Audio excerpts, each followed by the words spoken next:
Shalom everyone, and nearly Shabbat Shalom. Today is Friday. It is the fourth day of the Hebrew month of Tammuz. It is June 23rd, and this week we're going to be reading the weekly portion called Parashat Chukat, which starts on the book of Numbers, chapter 19. And if you look there, you will see that the first topic being included in the portion is the whole thing about the red heifer. We need a way to cleanse ourselves from impurity. We need to be able to purify ourselves from all kinds of impurities which we may carry.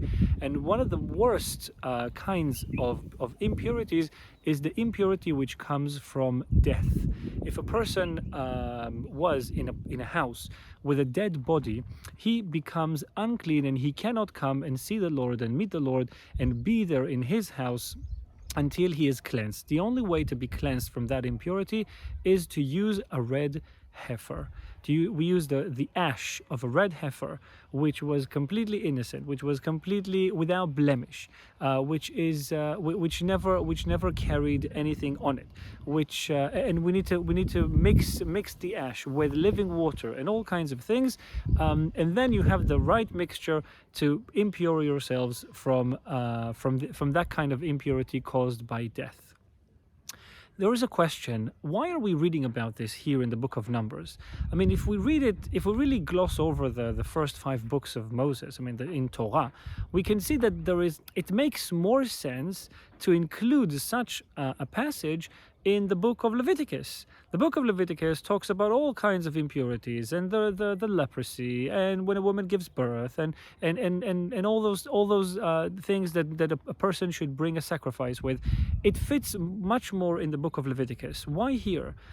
You know, even if it's not in the book of Leviticus, why not reading about it in the book of Exodus after we read about the sin of the golden calf? We could have made such wonderful teachings about that. You know, that the calf is the son of the cow, and then we have the heifer, which also comes from the same species, and then we find basically the way to impurify ourselves using the same elements which made us fall to sin. Beautiful.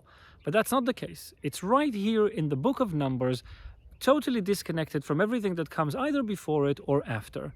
We read about Korach before, we read about the sin of the spies, we read about the initiation ceremony of the tabernacle. Later we read about Moses and Aaron hitting the rock instead of speaking to it. We read about Miriam dying, we read about Balak and Phineas. But where does it all fit, the whole thing with the red heifer here in the book of Numbers? It seems completely off. And the thing is that we need to look at where this is being included. It doesn't mean, by the way, that this passage of about the red heifer was given to them exactly here before reading about Balak, for example. That's not the case. It's just the case that God is choosing to include it here in his eternal book because he wants to teach us something. The people are now right before entering into the land. The land is pure. The land is an open vessel to receive them. They cannot enter into the land when they carry on themselves that impurity of death. Now, why would they carry on themselves this impurity of death? Simply because they buried the entire generation that left Egypt, that was freed from Egypt. After the sin of the spies, God said that this generation will not enter into the land, only their children will.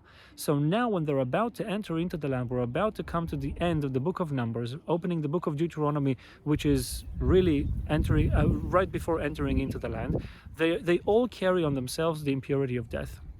There's no way to get into the land, to enter into the land of purity, carrying on you such impurity.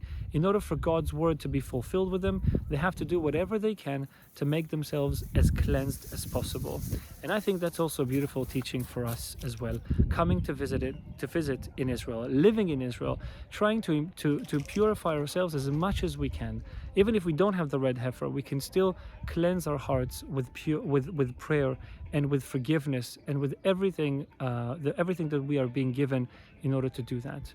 May we all live to that day, and we invite you to come and spend a week with us here in Israel in the month of November 2023. And you can find out all the details on Ruth's website. Shabbat Shalom.